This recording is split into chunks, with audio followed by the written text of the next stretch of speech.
ఓం శ్రీ రామచంద్ర పరబ్రహ్మణే నమః. భగవద్బంధువులందరకు హృదయపూర్వక నమస్కారాలు. ఓం శ్రీ రామచంద్ర పరబ్రహ్మణే నమః. ఆపదామపహర్తారం దాతారం సర్వసంపదాం లోకాభిరామం శ్రీరామం భూయో భూయో నమామ్యహం. ఓం శ్రీ రామచంద్ర పరబ్రహ్మణే నమః. శ్రీ వాల్మీకి రామాయణము 5వ కాండైన సుందరకాండ యందలి 16వ సర్గయందలి గల 32 శ్లోకముల యొక్క వచన భావసారాన్ని హనుమంతుడు సీత శీలమును సౌందర్యమును ప్రశంసిస్తూ దుఃఖమగ్నురాలైన ఆమెను గూర్చి దుఃఖించుట అనే కథగా విందాం. ఆ హనుమంతుడు ప్రశంసింపదగిన ఆ సీతను సద్గుణాభిరాముడైన రాముణ్ణి మనసులో ప్రశంసించి మరల ఆలోచనలో మునిగిపోయాడు. ఒక్క క్షణం మనస్సులో ఏమేమో ఆలోచించుకుని కన్నీళ్లు కారుస్తూ సీతను గూర్చి ఈ విధంగా విలపించాడు. గురువుల వద్ద మంచి వినయం నేర్చుకున్న లక్ష్మణునికి పూజ్యురాలు, పెద్దల స్నేహమునకు పాత్రురాలు అయిన సీత కూడా దుఃఖంతో బాధపడుచున్నది అంటే కాలాన్ని ఎవరూ దాటజాలరు కదా. రాముడు, బుద్ధిశాలి అయిన లక్ష్మణుడు కూడా పట్టిన పట్టు విడవక ప్రయత్నాలు చేసే స్వభావం కలవారు అనే విషయం తెలిసిన దగుట చేత ఈ దేవి వర్షాకాలంలో కూడా గంగా నది అంతగా క్షోభించనట్లు ఎక్కువగా క్షోభించడం లేదు, అంటే కంగారు పడిపోవడం లేదు. తనతో సమానమైన శీలము, వయస్సు, ప్రవర్తన, సద్వంశము, ఉత్తమ లక్షణములు ఉన్న ఈ సీతకు రాముడే తగిన భర్త. అట్టి రామునకు సీతయే తగిన భార్య.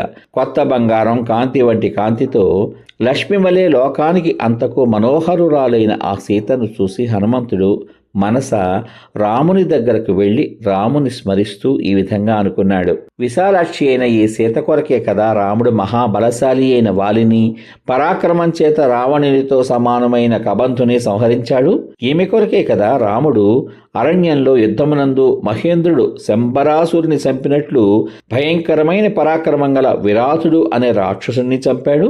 ఈమె కొరకే కదా రాముడు జనస్థానంలో అగ్ని జ్వాలల వంటి బాణాలతో భయంకరములైన కర్మగల 14,000 మంది రాక్షసులను చంపేశాడు.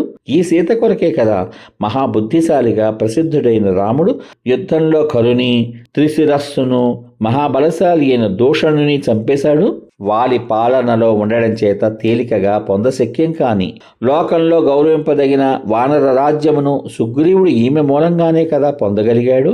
నేను ఈమె కోసమే కదా నదులకు ప్రభవైన సాగరాన్ని దాటి వచ్చి ఈ లంకాపురం చూశాను.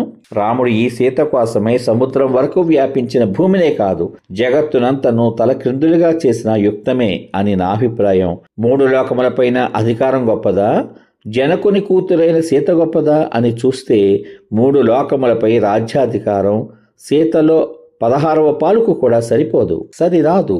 యుద్ధ భూమిని నాగలితో దున్నుతున్నప్పుడు పద్మపరాగము వంటి మంగళకరములైన పరాగములచే కప్పబడిన శరీరంతో ఆ భూమిని ఛేదించుకుని బయటికి వచ్చినది ధార్మికుడు, మిథిలాధిపతి, మహాత్ముడు అయిన జనక మహారాజు పుత్రిక, దృఢమైన పాతివ్రత్య ధర్మము కలిది అయిన ఆ సీత ఈమెయే.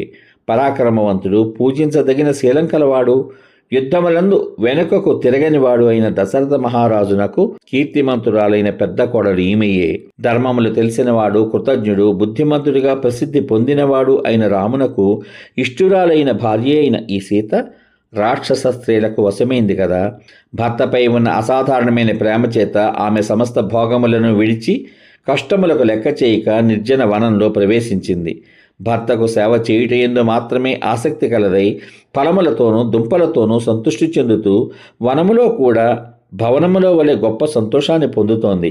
ఇట్టి ఆపదలు ఈమెకు రావలసినవి కాదు. బంగారు అనే శరీరము కలది, ఎల్లప్పుడూ చిరునవ్వుతో మాట్లాడేది అయిన అట్టి ఈ సీత ఇట్టి బాధలు అనుభవిస్తోంది. రాముడిని ఇంత బాధ పెట్టినా తన ఉత్తమ శీలాన్ని విడువని ఈ సీతను రాముడు చూస్తే దప్పికొన్నవాడు చలివెందలి కనబడినచో పరమానందభరితుడైనట్లు పరమానందభరితుడు అవుతాడు కదా. ఈమె మరల లభించడం చేత రాముడు రాజ్యభ్రష్టుడైన రాజు మరల తన రాజ్యాన్ని పొందినప్పుడు సంతోషించినట్లు తప్పక సంతోషిస్తాడు. ఈమెకు ఎట్టి కోరికల భోగములు కూడా లేవు, ఒక్క బంధువు కూడా దగ్గర లేడు. అయినను ఎప్పటికైనా రాముని సమాగమనం కలుగుతుంది అనే ఆశతో ప్రాణాలు విడవకుండా ఉంది.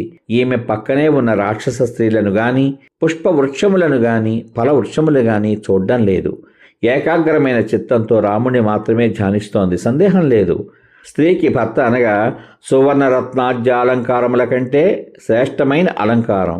అలంకారములు ధరింపదగిన ఈ సీత భర్త అనే అలంకారం లేకపోవడం చేత శోభించడం లేదు.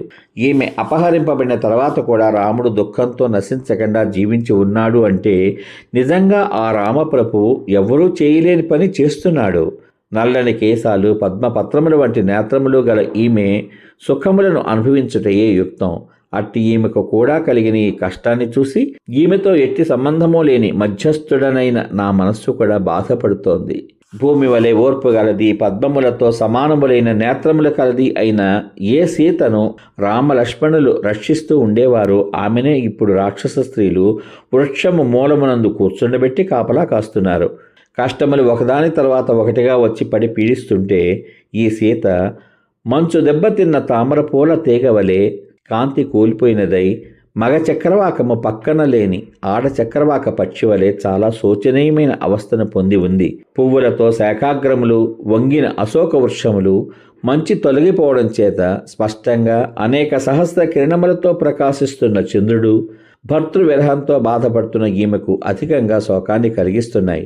బలవంతుడు, వానర శ్రేష్ఠుడు, వేగవంతుడు అయిన హనుమంతుడు అక్కడున్న ఆ పరిస్థితులన్నింటినీ కూడా జాగ్రత్తగా పరిశీలించి ఈమె సీతయే అని నిశ్చయించుకుని ఆ వృక్షమునే ఆశ్రయించి దానిపైనే కూర్చుని ఉన్నాడు.